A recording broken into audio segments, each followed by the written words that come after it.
8 August মঙ্গলবার রাত 8টায় খালেদ মহিউদ্দিন আছে রেডিও স্পিকে জানিয়ে দিচ্ছি শিরোনাম। হজে যাওয়ার সংকট কাটছে না, 48 এজেন্সির কাছে জিম্মি 10,000 যাত্রী।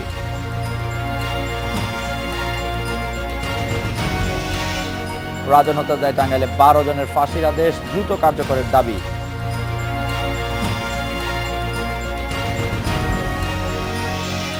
চড়া দামে বিক্রি হচ্ছে চাল, আমদানি কোনো প্রভাব নেই খুচরা বাজারে।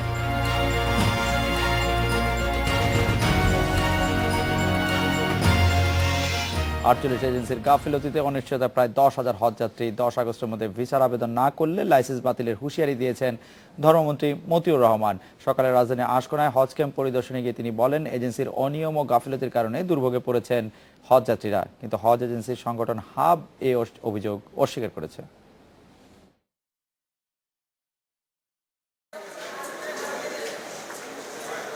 ভোরে 340 যাত্রী নিয়ে জেদ্দার উদ্দেশ্যে ঢাকা ছাড়ে দিনের প্রথম ফ্লাইট। এরপর ছেড়েছে বিমানের আরও 2টি এবং সৌদি এয়ারলাইন্সের 3টি ফ্লাইট।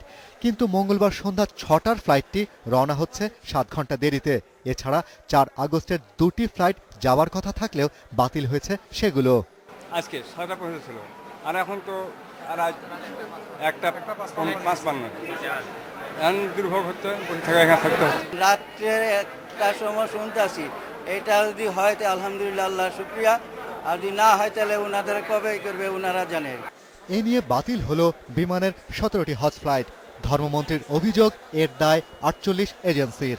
ওই যে যারা ডিলে করতেছে ব্যবসা জমজমাট করার জন্য, লাভ বেশি করার জন্য, they will be treated severely. তাদের বিরুদ্ধে আমি কঠিন ব্যবস্থা নেব। তবে কেউ যদি নন কোঅপারেট করে তার লাইসেন্স ক্যান্সেল করে দেবো, সোজা কোনো আপত্তি থাকবে না। সৌদি কর্তৃপক্ষের ভিসা আবেদনের সময় দিয়েছে 17 আগস্ট পর্যন্ত। অথচ 1,27,198 জনের মধ্যে ভিসা পেয়েছে 73,772 জন। এখনো বাকি প্রায় 53,000। 48টি এজেন্টের গতি স্লট ছিল, কিন্তু প্রতি ঘন্টায় প্রতিদিনে এই সংখ্যা কমছে। অর্থাৎ এই 48 থেকে অনেকেই লজমেন্ট করে অলরেডি ওনারা একটা অবস্থানে এসেছেন। এখনকার সর্বশেষ এই লাস্ট মিনিট পর্যন্ত তথ্য হলো মাত্র 22টি আছে 48 থেকে, অর্থাৎ 26টি ইতিমধ্যে ওনাদের প্রবলেম সলভ হয়েছে। সৌদি কর্তৃপক্ষের অনুমোদন না পাওয়ায় এখনো অতিরিক্ত 12টি ফ্লাইটের সময় ঠিক হয়নি। বিমান ও সৌদি এয়ারলাইন্সের 147 ফ্লাইটে 48,000 যাত্রী এরই মধ্যে জেদ্দা গেছেন। Shahriar Anirban, Independent News, Dhaka. হজযাত্রা সংকট নিয়ে কথা বলতে এখন আমাদের সাথে আছেন হাবের মহাসচিব সাদাত হোসেন তসলিম এবং সহকর্মী মাসুদ কার্জন আছেন আমাদের সঙ্গে। জনাব সাদাত হোসেন তসলিম, চলতি বছর সময় মতো ভিসার আবেদন করতে পারেনি, সময় মতো ভিসার আবেদন করতে পারেনি, মানে আমরা গাফিলতির লেভেলটা দেখছি। 28টি হজ এজেন্সিকে সময় বেঁধে দিয়েছেন ধর্মমন্ত্রী অধ্যক্ষ মতিউর রহমান। এইসব এজেন্সিকে 2 দিনের আলটিমেটাম দিয়েছেন ধর্মমন্ত্রী। আপনারা হাবের পক্ষ থেকে তাদের কি করছেন? আপনি বুঝতে পারছেন যে 28টি হজ এজেন্সির বিরুদ্ধে অভিযোগ তারা সময় মতো ভিসার আবেদন করেননি, মানে এর চেয়ে বেশি অবহেলা, এর চেয়ে বেশি গাফিলতি তো আর হতে পারে না আসলে। জনাব সাদাত হোসেন তসলিম। জি জি, এখানে এই সংখ্যাটি ছিল 48 গতকালকে, এবং আজকে এই সংখ্যাটি কমে এখন কিন্তু 22 এসেছে। আজকে সকালে আমরা যখন মিটিং করছিলাম সেই সময় মাননীয় মন্ত্রীর সহিত আমিও ছিলাম, সংখ্যাটি 22 এসেছে। আমি অনেকটা আপনাকে নিশ্চিত করতে পারি যে ইতিমধ্যে এই সংখ্যাটি আরও কমেছে, অর্থাৎ এতগুলি এজেন্সি আর এখন অ্যাপ্লিকেশন করার বাকি নেই। এর মধ্যে আপনাকে আরেকটি বিষয় জানাচ্ছি, একেবারে লেটেস্ট এই সংবাদটি এখনো জনাব তসলিম, অ্যাপ্লিকেশনটি এখন করবে কেন? মানে এখন সংখ্যা কমে আমার কি মানে দরকার? আমি তো জটিলতার মধ্যে পড়ছি, যেহেতু সময় মতো আমি আসলে আবেদন করি নাই। না, আপনি অ্যাপ্লিকেশন করার সময় অর্থাৎ ভিসা কালেক্ট করার সর্বশেষ সময় কিন্তু 17 আগস্ট পর্যন্ত আছে। এখানে আমি আপনাকে একটি তথ্য দিতে চেয়েছিলাম, যে তথ্যটি এখনো পর্যন্ত কোনো গণমাধ্যমে আসেনি, কোথাও আসেনি, একেবারেই লেটেস্ট, কয়েক ঘন্টা পূর্বে থেকে ঘটে যাওয়া একটি ঘটনা। যে সাইটে, যে অনলাইনে, যে সিস্টেমে সৌদি আরবের সেজ্জাল থেকে ভিসার জন্য অ্যাপ্লাই করবে, সেই সিস্টেমটি গত 3 ঘন্টা যাবৎ কলাপস করেছে। অর্থাৎ সেই সিস্টেমটিতে যেভাবে অ্যাপ্লিকেশনটা করতে হয়, রুট চয়েস করতে হয়, সেই রুটগুলি ইতিমধ্যে বন্ধ পাওয়া গেছে। সমস্ত এজেন্টগণ আমাকে ফোন করছেন এবং আমি অনেকটা আমরা অসহায় যে এই সাইটটি সৌদি আরব থেকেই কন্ট্রোল করা হয়। জি। আমি তথাপিও ইতিমধ্যেই ধর্ম বিষয়ক মন্ত্রণালয়কে জানিয়েছি এবং আমি এই অনুষ্ঠানের পরপরই হজ অফিসকেও জানাবো। আমি জানি যদিও তাৎক্ষণিকভাবে এটার কোনো সমাধান নেই, অর্থাৎ এটা একটি টেকনিক্যাল প্রবলেম। ওকে, এই জাতীয় তসলিম ভাই প্রবলেমগুলি আপনাকে কিন্তু- ধন্যবাদ, আপনি আমাদের একটি তথ্য দিয়েছেন, আমরা এইটি নিয়ে খোঁজ খবর করবো এবং নিশ্চয়ই এটি নিয়ে রিপোর্ট করবো। আমাদের অ্যাসাইনমেন্ট এডিটর মাসুদ কার্জন আছেন আমাদের সঙ্গে। কিন্তু আমার প্রশ্নটা হচ্ছে তসলিম ভাই, আপনার কি কোনো হজ এজেন্সি আছে যার মাধ্যমে আপনি হাজিদের যাওয়ার ব্যবস্থা করে থাকেন, তাদের সেখানে আবাসনের ব্যবস্থা করে থাকেন? জি জি। আমার দ্বিতীয় প্রশ্ন হচ্ছে যে অবশ্যই, হজ আপনি এজেন্সি কি থাকার কারণেই- আপনি কি যেসব হাজির কে যারা হজ যাত্রায় ইচ্ছুক তাদের নিয়ে যাওয়ার জন্য যে ভিসার প্রয়োজন সেই অ্যাপ্লিকেশন করেছেন ইতিমধ্যেই? আমার হাজিগণের শতকরা প্রায় 95 জনই ইতিমধ্যে সৌদি আরবে গমন করেছেন। কোনো ভিসা তো পেন্ডিং তো নাই, ভিসা অ্যাপ্লিকেশন পেন্ডিং কি আছে তসলিম ভাই? জি না। তো যারা পেন্ডিং জি না। যারা পেন্ডিং আমার রাখছেন যারা পেন্ডিং রাখছেন তারা কিসের জন্য পেন্ডিং রাখছেন আসলে? হয়তো সময় আছে কিন্তু পেন্ডিং আগের থেকে না করা হলে, এই যে আজকে আপনি ওয়েবসাইট কাজ করছে না, এরকম নানা ধরনের জটিলতা প্রতি বছরই সৃষ্টি হয়। কেন হজ এজেন্সিগুলি এই অ্যাপ্লিকেশনগুলি আসলে করে না? শেষ 10 দিনের জন্য অপেক্ষা করে কেন? মন্ত্রীর হুমকি পাওয়ার জন্য কেন অপেক্ষা করে? না, আপনি ঠিক বলেছেন, যদিও আমাদের হাতে সময় আছে কিন্তু তথাপিও এই সময় পর্যন্ত অপেক্ষা করা সঠিক নয়। আমি আপনার সাথে একমত। এই কারণেই আমরা গতকালকে ওই 48টি এজেন্সিকে ডেকেছিলাম এবং সেখানে ধর্ম বিষয়ক মন্ত্রণালয়ের কর্মকর্তাগণ ছিলেন এবং হাবের নেতৃবৃন্দ, আমি সহ অন্যান্য নেতৃবৃন্দ ছিলেন। আমরা ওনাদের সাথে মিটিং করে ওনাদের সমস্যাগুলি জানতে চেয়েছি এবং আমাদের কোনো সহায়তা লাগলে হাব এবং ধর্ম বিষয়ক মন্ত্রণালয়ের কোনো সহায়তা লাগলে ওনাদেরকে আমরা অফার করেছি এবং ইতিমধ্যেই 26টি এজেন্সি আপনাকে জানিয়েছি আজকে সকাল পর্যন্ত তাদের লজমেন্ট করেছেন ভিসা। বাকি 22টি এজেন্সিও ওনাদেরকে আমরা সময় দিয়েছি 10 তারিখ পর্যন্ত এবং কালকে দুপুরের মধ্যে ওনাদেরকে যে 2টি এয়ারলাইন্সের যে কোনো এয়ারলাইন্সে আসন কনফার্ম করা এয়ারলাইন্স কর্তৃক অথেন্টিকেটেড ডকুমেন্ট হজ অফিসে জমা দেওয়ার জন্য ওনাদেরকে অনুরোধ করেছি। অর্থাৎ বিষয়টি নিয়ে হাব এবং ধর্ম বিষয়ক মন্ত্রণালয় তসলিম ভাই, যারা এটি করতে ব্যর্থ হবেন, যেসব হজ এজেন্সি এটি করতে ব্যর্থ হবেন, অর্থাৎ যারা হাজিদের কাছ থেকে টাকা নিয়েছেন কিন্তু তাদের গাফিলতির জন্য এবং এই যে ওয়েবসাইট ক্রাশ সহ অন্যান্য নানা সমস্যার জন্য সেগুলি করতে পারবেন না, তাদেরকে কি হাব কোনো শাস্তি দেয়? প্রতি বছরই কিন্তু এরকম কোনো না কোনো ঘটনা ঘটে, আপনি জানেন। শেষ মুহূর্তে অনেক কিছু করে সেই সমস্যাগুলি সমাধান করতে হয়।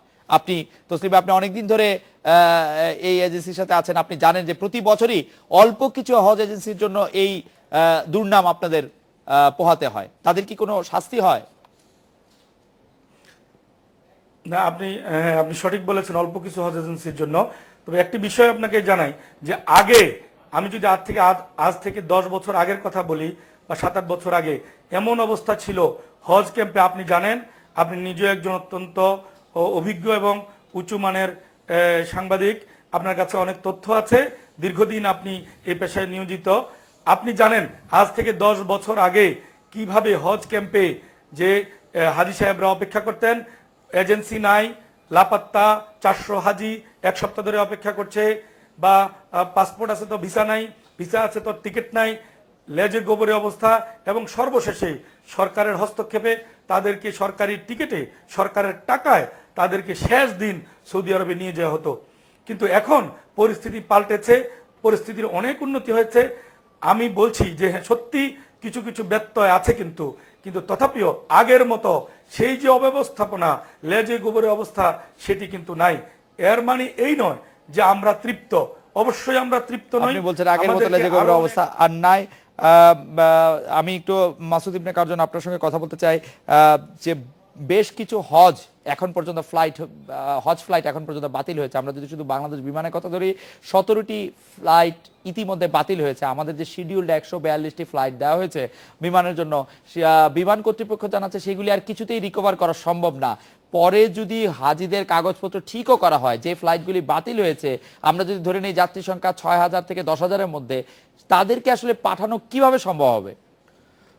এখানে হাবের যে মহাসচিব যে তথ্যটি একটু আগে দিয়েছেন যে ওয়েবসাইট হ্যাক করেছে বা এক্সপার্ট কাজ করছে না, সেটি যদি হয়ে থাকে, এখানে যে জটিলতাটি আসলে প্রথম দিন থেকে শুরু হয়েছে ভিসা না পাওয়ার কারণে, তো সেটি ভিসা পেতে যদি দেরি হয় বা ভিসা আসলে যদি সমস্যার সমাধান না হয়ে থাকে, তাহলে যে সমস্যাটা আমরা দেখছি কয়েকদিন থেকে, আসলে 6 দিন পর থেকে হজ ফ্লাইট শুরু হওয়ার পর থেকেই যে আকার ধারণ করেছে, সেটি আসলে আরও জটিল আকার ধারণ করবে। আর যেটি বলা হচ্ছেন যে যিনি বলছেন ভিসা পেলে আরেকটি বিষয়, একটা স্লটের ব্যাপার আছে। সৌদি আরবে স্লট নির্ধারণ করা আছে বাংলাদেশের জন্য, তো এর মধ্যে কিন্তু বেশ কিছু স্লট বাতিল করতে হয়েছে। তো যেটি বলেছেন তারা বাংলাদেশ হজ যারা দেখভাল করছেন তারা বলছেন যে বাড়তি স্লটের জন্য আবেদন করা হয়েছে, তো সেইটির একটি সময়সীমা দেওয়া হয়েছে, সেই সময়সীমা 12ই আগস্ট পর্যন্ত। এর মধ্যে সৌদি কর্তৃপক্ষ জানাবেন। তো সৌদি এবং হজ ব্যবস্থাপনায় যারা আছেন, ধর্ম মন্ত্রণালয়, বিমান মন্ত্রণালয়, বিশেষ করে ধর্ম মন্ত্রণালয়, তারা বলছেন যে সর্বোচ্চ চেষ্টা আসলে চলছে যে একজন হাজিও যেন, যারা বের হয়েছেন ঘর থেকে, তারা যেন সৌদি আরবে না যেতে পারেন বা হজ করতে না পারেন, এই চেষ্টাটি তারা মানে অনেকাংশে দূর করার চেষ্টা করবেন। সেই চেষ্টায় তারা কাজ করছেন। এবং ধর্ম মন্ত্রণালয়, বিমান মন্ত্রণালয়, আমরা দেখছি যে প্রতিনিয়তই যে হজ ক্যাম্পে যাচ্ছেন, হাবের নেতাদের সঙ্গে বৈঠক করতেছেন, হজের যারা হজযাত্রী যারা ভোগান্তি শিকার হচ্ছেন তাদের সঙ্গে কথা বলছেন, তাৎক্ষণিক সমস্যার সমাধান দেওয়ার চেষ্টা করছেন। কিন্তু যে বিষয়টি এখন সৌদি কর্তৃপক্ষের বিষয় আছে, স্লট নির্ধারণ করার ব্যাপার আছে। তো শেষ পর্যন্ত আসলে যারা হজে যেতে ইচ্ছুক সবাই যেতে পারবেন কিনা সেই সংশয়টি, সেই আশঙ্কাটা কিন্তু এখনই থেকেই যাচ্ছে। এবং যে তথ্যটি একটু আগে দিয়েছেন হাবের মহাসচিব, সেটি হয়তো আরো জটিল আকার ধারণ করবে। আপনাকে ধন্যবাদ। আমি সর্বশেষ একটি বিষয় জানতে চাইবো, জনাব তসলিম, আপনি জানেন যে 91টি হজ এজেন্সি মোয়াল্লেম সংকটে পড়েছে, এমন একটি তথ্য খবরের কাগজগুলি বা গণমাধ্যমগুলি দিচ্ছে, যে তথ্যটির সূত্র হচ্ছে এরকম যে 720 রিয়ালে মোয়াল্লেম ঠিক করার কথা থাকলেও পরে এটি 1500 থেকে 1900 রিয়ালে উত্তীর্ণ হওয়ায় তারা আসলে সেই মোয়াল্লেম ঠিক করতে পারছে না বা মোয়াল্লেম ঠিক করছেন না। এই সমস্যার আসলে সমাধান কি হবে? আমাদের হাজিরা ওইখানে গিয়ে কি মোয়াল্লেম সংকট, থাকার সংকট, খাওয়ার সংকট এগুলিতে পড়বেন? ধন্যবাদ। এখানে তার আগে আমি আরেকটু কিছু বিষয় বলে রাখি। সৌদি কর্তৃপক্ষের এই ওয়েবসাইট কিন্তু হ্যাক হয়নি, অর্থাৎ ওয়েবসাইটটিতে এখন আর কাজ করছে না। আমাদের যারা ভিসা প্রসেস করবেন, লজমেন্ট করবেন, মোফার জন্য সেন্ড করবেন, ওইটা করা যাচ্ছে না, কয়েক ঘন্টা থেকে এটা কাজ করছে না। তো এর মানে এই নয়, আমার এই মেসেজটা দেওয়ার মানে এই নয় যে একটি নতুন শঙ্কা বা প্যানিক তৈরি হলো। অর্থাৎ আমি বুঝাতে চেয়েছি যে এইভাবে যে টেকনিক্যাল প্রবলেমগুলি, সেগুলি কিন্তু এজেন্সিকে ফেস করতে হয়, ফেস করেই ওনারা ওনাদের হাজী সাহেবদেরকে নিয়ে যান। আপনি যদি সংকট মোয়াল্লেম সংকট সম্পর্কে বলেন, যেটা বলেছেন মোয়াল্লেম সংকট, জি জি হ্যাঁ, মোয়াল্লেম 91টি এজেন্সি সম্পর্কে যেটা বলেছেন, সেই 91টি এজেন্সি নিয়েই অনেকের শঙ্কা ছিল যে তারা দেরিতে শুরু করেছেন।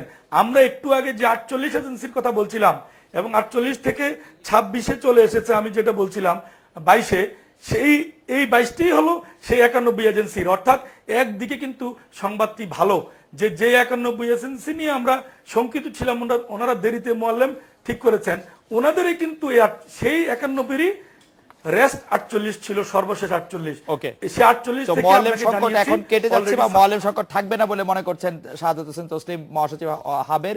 এবং আপনাকে অনেক ধন্যবাদ তসলিম ভাই, ধন্যবাদ মাসুদ কার্জন আপনাকেও। এ টু স্পিক একটি বিরতি নিচ্ছি।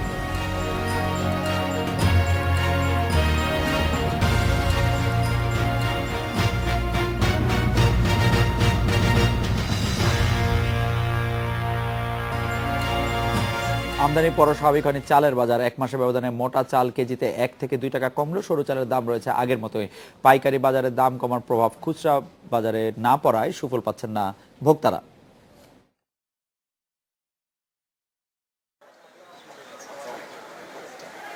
হাওড়ে পাহাড়ি ঢল ও দেশের বিভিন্ন অঞ্চলের বন্যায় ব্যাপক ফসলহানির প্রভাব এখনও রয়েছে চালের বাজারে। 3 মাস ধরে চলছে অস্থিরতা। বিদেশ থেকে চাল আমদানির পরেও স্বস্তি ফেরেনি বাজারে। রাজধানী মোহাম্মদপুরে পাইকারি চালের বাজারে 1 মাসের ব্যবধানে মিনিকেটের দাম কমেছে কেজিতে 2 টাকা। পাড়ি আটাশ ও গুটির দাম কমেছে 2 থেকে 4 টাকা। তবে 3 মাস আগে বেড়ে যাওয়া দামের তুলনায় দাম কমার হার সামান্য। 12 থেকে চলে আসতেছে, আসার পর দেশি চালের দামটা মোটামুটি থামছে এবং মিলারদের মনও একটু নরম হয়ে গেছে, দাম একটু কমায় দিতেছে। পাইকারি বাজারের তুলনায় খুচরা বাজারে কমেনি দাম। এখানে কেজি প্রতি দাম কমেছে মাত্র 1 থেকে 2 টাকা। 10 কেজি চাল বিক্রি করে 20 টাকা লাভ করতেছে, ওখানে 2 টাকা খরচ আছে, আমার দোকান ভাড়া আছে, কারেন্ট বিল আছে। তারপরে বলেন, খাদ্য অধিদপ্তরের হিসাবে গেল মাসে বেসরকারি পর্যায়ে চাল আমদানি হয়েছে 1 লাখ টনের বেশি। সরকার আনছে আরও 2 লাখ টন। প্রচুর চাল বিদেশ থেকে আমদানি হলো, এখনো চিকন চাল বিক্রি হচ্ছে বাড়তি দামেই। মোটা আর মাঝারি মানের চাল আসেনি এখনো সাধারণের নাগালের মধ্যে। সেক্ষেত্রে পাইকারি ও খুচরা বিক্রেতাদের অধিক মুনাফাকেই দায়ী করছেন ক্রেতা সাধারণ। বেসরকারি চাকুরে আব্দুল্লাল মামুনের 7 জনের পরিবারে মাসে চাল লাগে 50 কেজি। নাজির শালের দাম বাড়ায় গত 3 মাস বাড়তি 300 টাকা গুনছেন তিনি। চাল থেকে নিয়ে শুরু করে আদার্স সব সবজি পণ্য সব কিছুতেই খরচ এখন বাড়তি। যে খরচ হয়তো বাজারের পেছনে আমাকে 20,000 টাকা প্রতি মাসে বরাদ্দ রাখতে হইতো, ওইটা এখন 25,000 টাকাও মানে ছাড়াইয়ে চলে যাইতেছে। গ্রামেগঞ্জের হাটে ধানের সংকট থাকায় চিকন চালের দাম কমছে না, দাবি মিলারদের। এই চাউলের দাম যত সম্ভব যে পর্যায়ে দেখা যাচ্ছে তাতে ধানের দাম না কমলে চালের দাম কমবে না। এটা মিল মালিকরা তো লসে বেচতে হবে না। তো চাল আমদানি শুল্কমুক্ত হয় আগামীতে দাম আরও কমবে বলে মনে করেন সংশ্লিষ্টরা। Shaon Hasnat, independent News, Dhaka. চালের দাম নিয়ে কথা বলতে এখন আমাদের সাথে আছেন চট্টগ্রাম রাইস মিল মালিক সমিতির সাবেক সভাপতি ফরিদউদ্দিন আহমদ, খুলনা জেলা বাজার কর্মকর্তা আব্দুল সালাম তরফদার এবং চাল ব্যবসায়ী পরিমল প্রাসাদ রাজ। জনাব ফরিদউদ্দিন আহমেদ, জনাব ফরিদউদ্দিন আহমেদের সাথে কথা বলার আগে আমরা একটু আব্দুল সালাম তরফদারের কাছে জানতে চাইবো যে ভোক্তা জেলা বাজার কর্মকর্তা খুলনা, যে আপনি বলছেন যে জেলা পর্যায়ে ভোক্তা পর্যায়ে চালের দাম কমছে না, আপনি এটি জানেন, এই কথা কি, এই অভিযোগটি কি ঠিক? আমরা আসলে দেখছি যে চালের দাম যথেষ্ট আমদানি থাকলেও, যথেষ্ট সাপ্লাই থাকলেও খুচরা বাজারে ঠিকই ভোক্তা পর্যায়ে দাম বেশিই থাকছে। এর কারণ কি বলে আপনি মনে করেন, জনাব আব্দুল সালাম তরফদার? হ্যাঁ, ধন্যবাদ আপনাকে। আমাদের একটা বিষয় আপনি খেয়াল করবেন যে যখন দ্রব্যমূল্যটা বাড়ে এবং খুচরা পর্যায়ের ব্যবসায়ীরা কিন্তু ওই বর্ধিত দামেই যখন চালটা কিনে থাকেন, তখন ওই চালটার দাম তাদের ক্রয় মূল্যটা অনেকটা বেশি থাকে, যার কারণে যখনই পাইকারি বাজারে দামটা কমে যায় এর সাথে সাথেই কিন্তু ওর সুফলটা আমরা খুচরা বাজারে পাই না। দেখা যায় যে যেটা পাইকারি বাজার সংলগ্ন আশেপাশে যে খুচরা বিক্রেতারা থাকেন সেই ক্ষেত্রে কিছুটা প্রভাব সেখানে পড়ে, কিন্তু একটু বাইরে পাইকারি বাজারে একটু বাইরে এটা কমে আসতে একটু সময় লাগে। তবে আমাদের খুলনা তো সবসময়ই আমাদের দ্রব্যমূল্য দিক দিয়ে স্থিতিশীল পর্যায়ে থেকে থাকে এবং আমাদের যে কৃষি বিপণন বিভাগ, এখানে আমাদের বাজার মনিটরিং কার্যক্রম যথাযথভাবে থাকে এবং আমি নিজেই বাজার মনিটরিং করে থাকি সবসময়।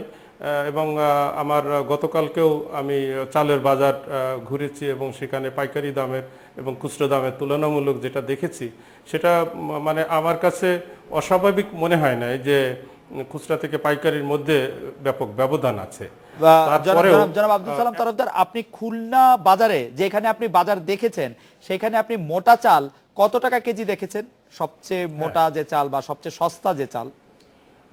মোটা চাল, হ্যাঁ, সবচেয়ে মোটা যে চাউলটা সেটা গতকালকের বাজার ছিল 35 থেকে 37 টাকা পাইকারি দর। ওকে, হ্যাঁ, আর খুচরা এটা 38 থেকে 40 টাকা বিক্রি হচ্ছে। 38 থেকে 40 টাকা বিক্রি হচ্ছে। আর যে চালটা মধ্যবিত্ত খায়, যেমন নাজির শাল, পাইজাম, এই চালগুলি বা যেগুলিকে মিনিকেট বলা হয় বাজারে, সেই চালগুলির দাম আপনি কত দেখেছেন? হ্যাঁ ভাইয়া, আপনার অবগতির জন্য বলি যে খুলনা বাজারে কিন্তু নাজির শাল বা পাজামের উপস্থিতি কম। এখানে সাধারণত দেখা যায় যে আপনার স্বর্ণা এবং 28 বিআর 28 চালটা এটার মানে আধিক্য বেশি, যে মধ্যবিত্ত যেটা সেটা মোটামুটি এখন 45 থেকে 48 টাকার মধ্যে বিক্রি হচ্ছে আর কি। আর এটা পাইকারি দর 41 থেকে 43 টাকার মধ্যে। ওকে, পাইজাম কি একেবারেই খুলনা বাজারে নেই, যেটি ঢাকা বাজারে মধ্যবিত্তের ক্ষেত্রে খুব জনপ্রিয়, সেই পাইজাম বা অন্যান্য সরু চাল? হ্যাঁ হ্যাঁ, সেটি কত টাকা বিক্রি হচ্ছে? পাইজাম আসলে দক্ষিণ অঞ্চলে পাইজামটা দক্ষিণ অঞ্চলে চালও খুবই কম। হ্যাঁ, আর যদি থাকে সেটা হলো আতপ আকারে থাকে, সেটা আসলে ওই যে বিভিন্ন হোটেল রেস্তোরাঁয় কমার্শিয়ালি তারা ওই যে পোলাও চালের ভিতরে দিয়ে দেয়। ওকে ওকে, এখানে এত অ্যাভেলেবল না, পাইজামটা অ্যাভেলেবল। এখানে স্বর্ণা এবং বিআর 28 আসলে মধ্যবিত্তের জন্য, মধ্যবিত্তের জন্য। আমি জনাব মোহাম্মদ ফরিদউদ্দিন আহমদ আপনাকে জানতে চাইবো যে দাম না কমার একটি অভিযোগ আছে, বলা হচ্ছে যে মোটা চালের দাম কিছু কমলেও আসলে সরু চালের দাম বেড়েই চলছে। এই অভিযোগটি ঠিক কিনা জনাব ফরিদউদ্দিন আহমেদ, আপনি কি মনে করেন? আমি আপনার কাছে যদি চালের দামই জানতে চাই, আসলে খুচরা বাজারে আপনার জানা আছে কিনা যে খুচরা বাজারে সবচেয়ে মোটা চাল কত টাকায় বিক্রি হচ্ছে চট্টগ্রামে, এবং যারা মধ্যবিত্ত যেসব চালগুলি খেয়ে থাকে তাদের দামগুলি কেমন, যেমন বিয়ার 28, স্বর্ণা, পায়জম বা মিনিকেট যেগুলিকে প্রচলিত ঢাকায় যেগুলিকে বলা হয়? জনাব ফরিদউদ্দিন আহমেদ। ধন্যবাদ আপনাকে। আমি প্রথমে বলতে চাই যে চাউলের বাজার পাইকারি এবং খুচরা বাজারের ডিফারেন্সটা অনেক, যেটা আপনি বলেছেন। অবশ্য আমার পুনরায় আবার আবৃত্তি করতে হলো, এটা ধরেন 5 থেকে 6 টাকা ওনারা ডিফারেন্সে বিক্রি করে। তো বর্তমানে আমরা যে চাউলটা আমাদের চিটাগাঙে বেশিরভাগ মনে করেন 80% লোক আতপ চাউল খায়।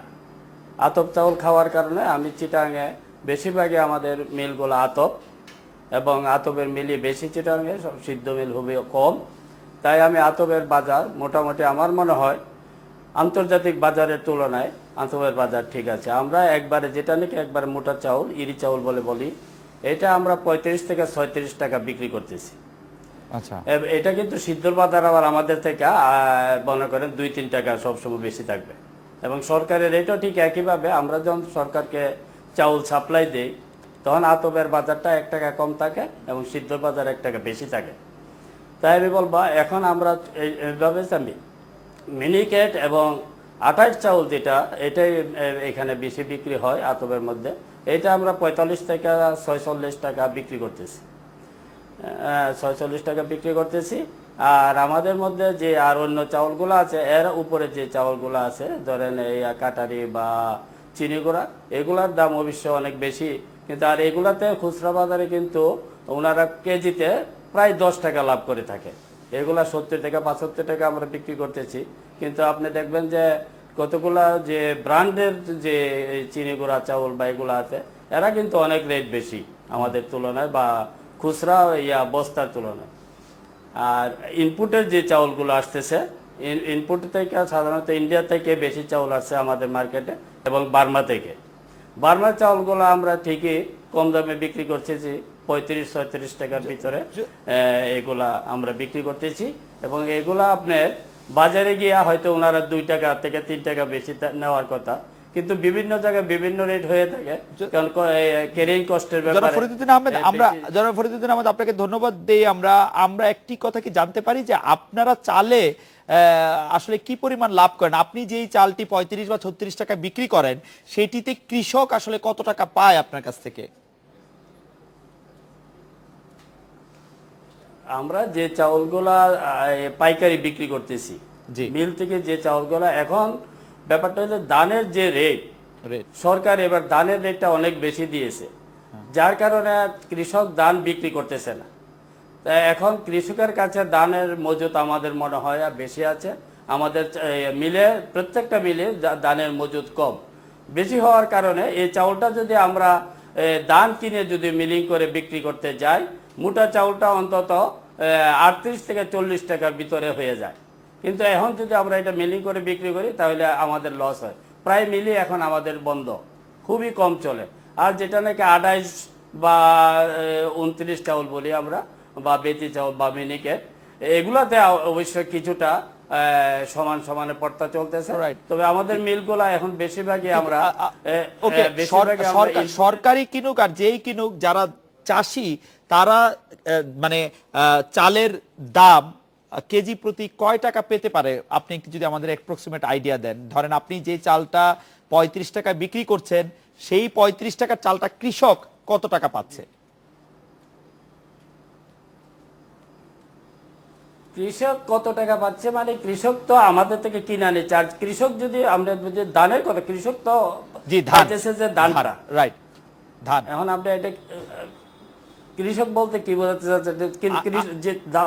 ধানের যে দামটা দেওয়া হয়েছে কৃষকের উৎপাদন অনুযায়ী দামটা, ধানের দামটা কিন্তু ঠিক আছে, ধানের দামটা ঠিক আছে। কিন্তু আমাদের যে সরকারকে চাউল দেওয়ার জন্য আমাদেরকে যে রেটটা দিল সরকার, এই রেটটা কিন্তু ধানের অনুযায়ী কম হয়ে গেছে। আমাদের হওয়ার কথা ছিল এটা 36-37 টাকা, কিন্তু ওনারা দিয়েছেন আমাদের আতপ 33 টাকা এবং 34 টাকা দিয়েছেন সিদ্ধটা। কিন্তু এটা যদি 24 টাকা যদি ধানের রেট হয়, তাহলে কমপক্ষে 36 টাকা দিতে হবে আপনাকে আমাদের পড়তা পড়ে যাবে। ওকে, 24 টাকা যদি কৃষককে ধানের জন্য দিতে হয় তাহলে আপনাদের পড়তা 36 টাকা পড়ে যাবে। আরেকটা কতগুলো কারণ আমাদের দেশে হয়ে গেছে।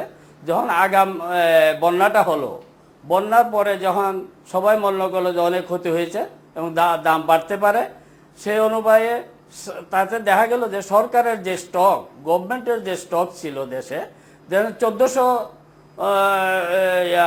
লক্ষ টন পর্যন্ত, 14 লক্ষ টন পর্যন্ত স্টক ছিল, কিন্তু সেই স্টকটা নেমে চলে আসলো যে আপনার একবার আমরা পেপারে দেখলাম যে 170 টনে চলে আসছে, 1,70,000 টন, 1,70,000 টন। এটা ফলাওভাবে যখন প্রচার করা হয়েছে সরকারের কাছে খাদ্য গুদামে চাউল নেই, তখন কিন্তু কৃষকরাও একটু শক্ত হয়ে গেছে।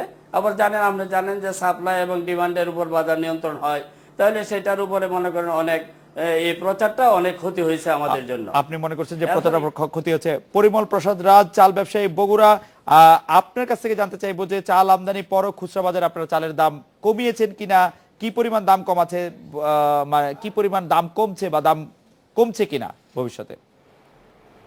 জনাব পরিমল প্রসাদ রাজ। আমরা যে ইনপুট করে নিয়ে এসেছি তাতে ধরেন চাউলের দাম এখন আমরা 38 থেকে 38.5 টাকা বেচতেছি, গুটি স্বর্ণা যেটা আছে। হ্যাঁ, এই চাউলটা ধরেন বিভিন্ন মোকামে যাচ্ছে, সিলেট, চিটাগং, ঢাকা, শ্রীমঙ্গল, বিভিন্ন জায়গাতে যাচ্ছে।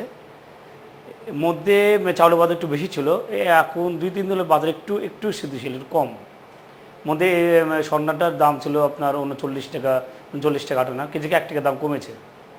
1 টাকা দাম কমেছে, কিন্তু পাইকারি পর্যায়ে যেখানে আমরা কিনছি যেখান থেকে চাল, সেইখান থেকে সেটি কত টাকায় বিক্রি হচ্ছে, যেটি আপনি 39 টাকায় বা 38 টাকায় দিচ্ছেন? এটা হ্যাঁ, আমরা যেটা 37.5 টাকা বিক্রি করতেছি পোর্টে, সোনামুজি পোর্ট থেকে।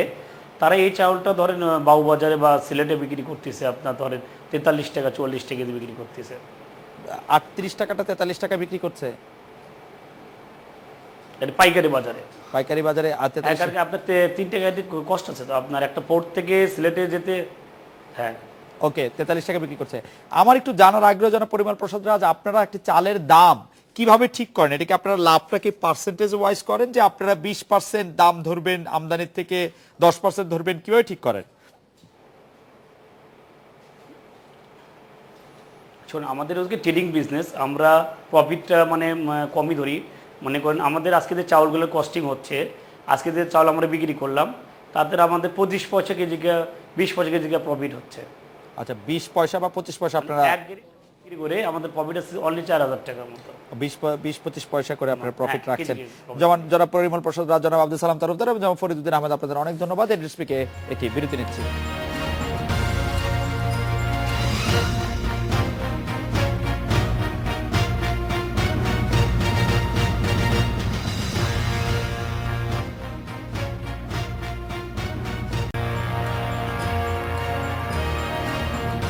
টাঙ্গাইলে কলেজ ছাত্র রাজন মিয়া হত্যা মামলায় 12 জনকে মৃত্যুদণ্ড দিয়েছে আদালত। সকালে টাঙ্গাইল জেলা বিশেষ জজ ওয়াহিদুজ্জামান শিকদার এ রায় দেন। 2014 সালের 14 এপ্রিল জমি সংক্রান্ত বিরোধের জেরে রাজনকে হত্যা করা হয়। টাঙ্গাইলে কলেজ ছাত্র রাজন মিয়া হত্যা নিয়ে আরো জানাতে যোগ দিচ্ছেন সহকর্মী রেফাজুর রহমান। তবে তার আগে নিচে ছোট্ট একটি বিরতি। সহকর্মী রেফাজুর রহমানের কাছে জানতে চাইবো যে নিঃসন্দেহে রাজন হত্যা টাঙ্গাইলের একটি আলোচিত অপরাধ কাণ্ড ছিল, কিন্তু জেলা জজ ওয়াহিদুজ্জামান শিকদার 12 জনের বিরুদ্ধে যে অভিযোগপত্র দেওয়া হচ্ছে সেই 12 জনকে ফাঁসি দেওয়ার ক্ষেত্রে সবার প্রতিক্রিয়া কেমন হয়েছে? যারা আদালত প্রাঙ্গণে উপস্থিত ছিলেন তাদের প্রতিক্রিয়া কেমন হয়েছে? যারা কোনো পক্ষভুক্ত নন তাদের কথা জানতে চাইছি আমি। রেফাজুর রহমান। যে এই রায় ঘোষণা হওয়ার পরপরই টাঙ্গাইল জেলা আদালত প্রাঙ্গণে উৎসুক জনতা সন্তুষ্ট প্রকাশ করে, কারণ এই নৃশংস হত্যাকাণ্ড কেউ মেনে নেয়নি। 2014 সালের 14 এপ্রিলে যে ঘটনা, এটা টাঙ্গাইলে সকল সমাজে, সকল মহলেই এই ঘাতকদের বিচার দাবি চলছিল। তো আজকের যে রায় ঘোষণা হয়েছে সকাল 11:30টায়, রায় ঘোষণা হওয়ার পরপরই সবাই সন্তুষ্ট প্রকাশ করে এবং রাজনের পিতামাতাও সন্তুষ্টি প্রকাশ করেছে। জনাব রেফাজুর রহমান, আপনাকে ধন্যবাদ। এনডিএসপিকে একটি বিরতি নিচ্ছি।